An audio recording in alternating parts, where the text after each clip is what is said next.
Hello, good morning. I can only apologise. I did try to do a live video feed this morning on my Facebook group, but unfortunately it didn't work. So I'm just going to do a quick video and then I will share the information on YouTube and then also on Facebook.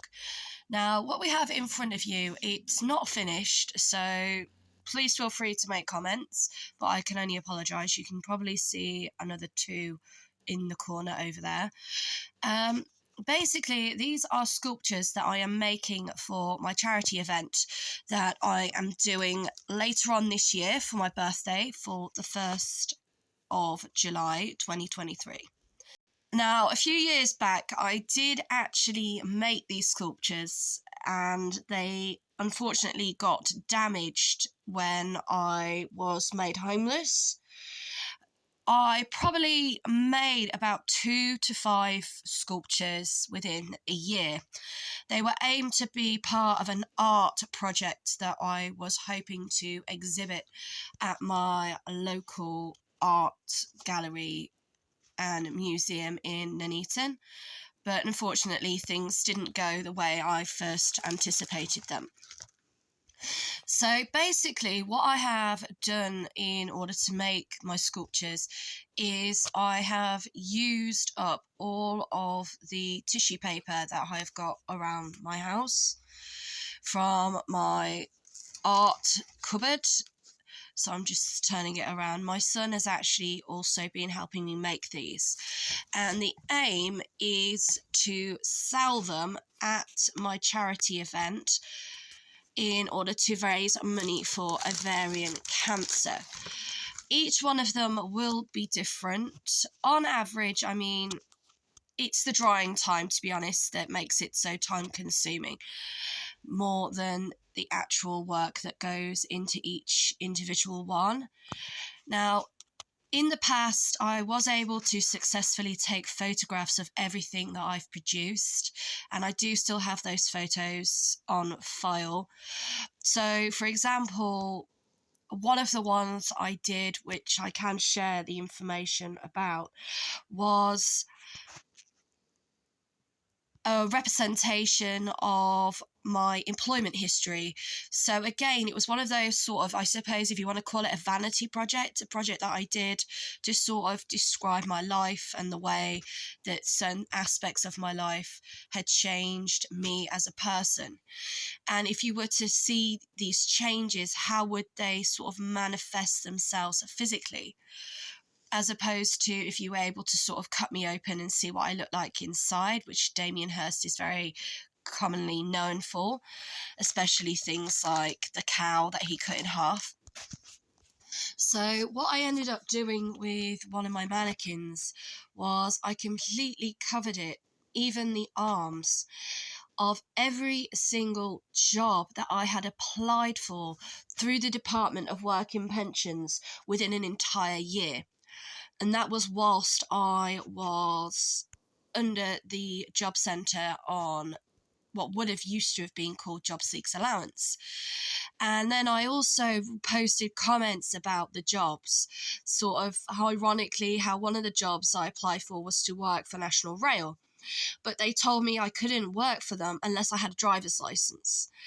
And I always found that kind of ironic how they were expecting me to have a driver's license to work for something like National Rail, because they didn't run the trains early enough in the morning for me to actually get to where I would be working for them. But yet people are constantly encouraged to use public transport in order to get to work. And then one of the others I did was pill packets, which showed the amount of medication that I was put on from a young age for health problems until they finally were able to prescribe me with the right medication, which again was sort of a depictation of the pharmaceutical companies. And although we still are very lucky to have the NHS, the National Health Service, within the United Kingdom, how easy it is for things like medication to be, used to make money. and it's more about the money side of things than the health concepts of the individual or the human beings, and how, you know, prevention is always better than a cure. And again, sadly, all of these were subjected to water damage and ended up being destroyed. So I'm aiming to do as many of these as I can by July the 1st. And I will photograph them and put them online. And then they will go up for auction. I really don't mind, to be honest. I'm not going to take offence how much people pay for these. Because I've really enjoyed doing them, and I've enjoyed doing them with my children. So again, a lot of what I've been doing recently, it's been more personal because my children have been able to get involved. So this one, for example, is very grey, but then there's flecks of like blue in there, and also little bits of silver. I wasn't really sure what this one was supposed to depict as in my life or why I was doing it. It was just something that I decided to do, and my son said to me, please don't make them just two-dimensional. Please put the backs back on them like you showed me that they had when you know, 10 years ago. The only problem is, by doing the backs of anything when you're using like an armature to help with the sculpture, is it doesn't always turn out how you would like it to. So there will have to be a lot of manipulation to get the shape and the contour lines that I am looking for. And I'm hoping that each one could be different. But again, one of the reasons why I've used a mannequin in order to create the sculptures on is because you always see mannequins like this in shops. Pardon me, I've got a bit of a cold. And that is kind of like how the female anatomy or the male anatomy is depicted. It's still within society. There are very few mannequins within shops that show the human physique for what it really is.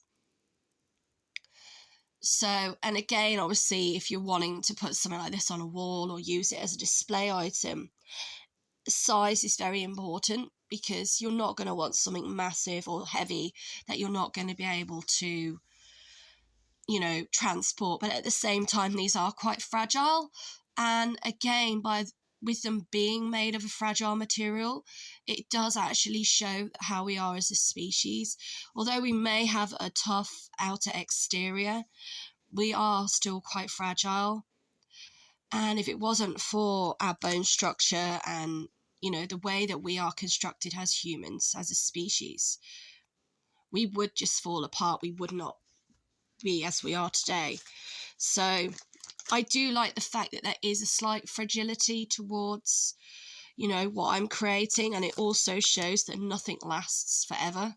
You know, as we get old, our skin changes, we wear, we tear, we don't heal as quickly. So hopefully this will give you an insight into my event. The main idea on concept of my event is for it to be a charity event that is for friends and family to attend, but it was also to be a wedding fair. At the moment, sadly, I haven't had as much interest in people wanting to hire stalls for that. But if you still wish to attend, then please, if you can, purchase your tickets online. The reason I'm asking you to do this is because it is money that I am raising for a charity. It is not for profit. And by doing it online, it just means that I can do a direct transfer of any money that is raised or donated to the charity straight away. I haven't then got to worry about taking the money to the bank, you know, worried about, you know, if I've got cash in my hands that it gets misplaced. You know, these things do happen, sadly, which is why I, apart from the raffle tickets and the raffle, which is where these items will be on display for sale, I do not personally want to be dealing with any money or cash handling at all. But because of the rules and regulations around gambling, I have been informed that if I'm doing a raffle on the day, and it is basically raffle tickets that are like £2 each, for example, then I don't apparently need a license to do that.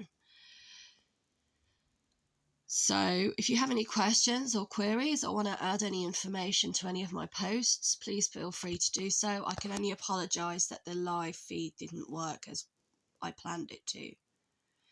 So thank you for your time, and I look forward to hopefully seeing you on the day.